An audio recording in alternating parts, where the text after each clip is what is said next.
So, you bested the last beast. That doll you just picked up lets you manipulate anybody who's got nanomachines in them. Sounds like something the devil's cooked up, if you ask me. Mantis came from South America. She was born and raised in a country racked by never-ending civil wars. Her village was attacked by enemy forces and burned to the ground. This was when she was still a little girl. Hunted by enemy death squads, she was separated from her family. She barely managed to escape with her life. Ended up in the basement of this one building. It was full of corpses that had been dumped there. Almost all of them had been tortured to death. She was petrified with fear. And then, she heard the sound of heavy boots on the floor above her, followed by shrieking screams. The kind that would make every hair on your body stand straight up. She had stumbled across a makeshift torture chamber. Somebody'd locked the door, and she was trapped. It was dark, it was dank, and it was full of a wretched stench. She couldn't sleep with the screams of torture victims all around her. All she could do was sit curled up in one corner of the room, trembling. A week passed. Then 10 days. She managed to keep hydrated by drinking the filthy water pooled up on the floor, but there was no food. Being trapped in that kind of place, half crazy from hunger, did a serious number on her mind. Did you know female mantises eat their mates? The screams went on day and night. She covered her ears, but it didn't help. And then, she was saved by a little black mantis that taught her how to block out the screams, how to plug up her inner ears. What the hell are you talking about? I'm saying, Snake, that when she couldn't stand the hunger any longer, she started feeding on the corpses. But only the male ones. She didn't realize who was doing it. In her mind, it was a female mantis devouring her mates. It was like one big twisted waking dream. There was no mantis, of course. It was all a hallucination. Nothing more than some story spun by another person she'd created inside. Her unstable mind was what made her so vulnerable. Later, they ripped out what was left of her psyche with drugs and hypnosis and implanted the persona of Psycho Mantis. It wasn't her will that controlled the B&Bs. It was Psycho Mantis, half assimilated into her soul, pulling the strings. Screaming Mantis was just another puppet.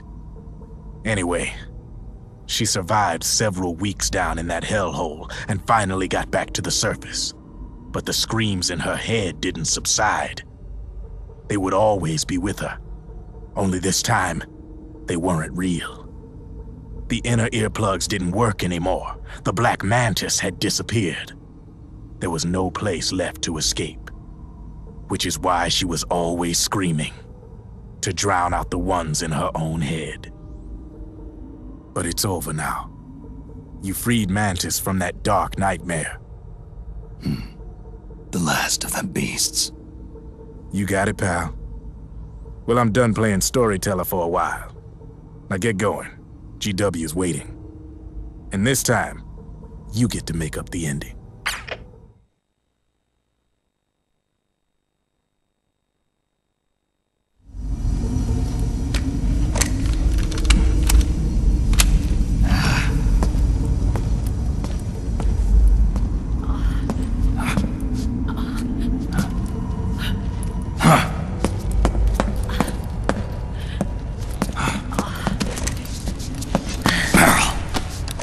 Snake.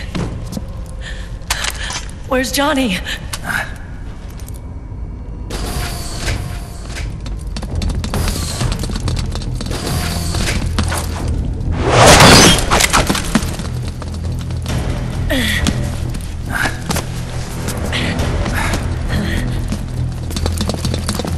They're here.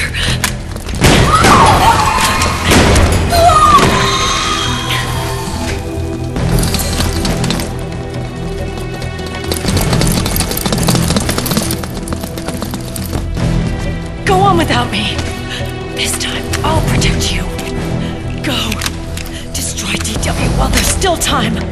While I'm still alive. Meryl.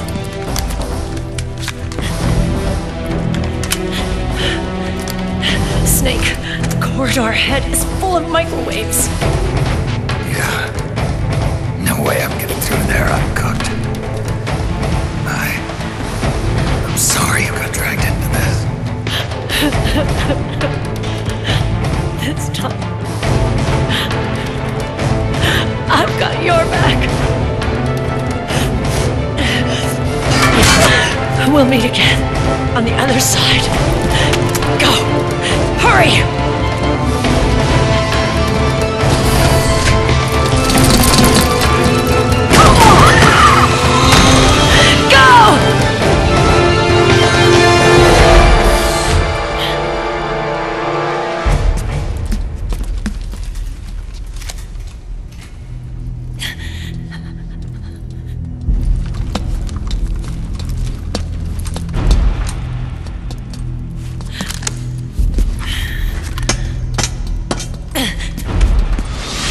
Enough is enough, Snake. You can't take any more of this. It's not about winning or losing.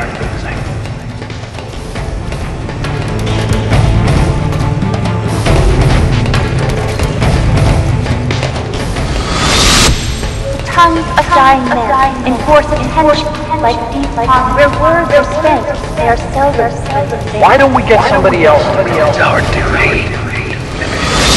I've got nothing to lose. You were the lightning in that thing. You can still shine through the darkness.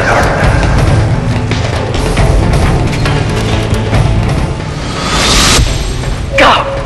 Hurry! Sorry. We'll meet again on the other side. Time to do your duty.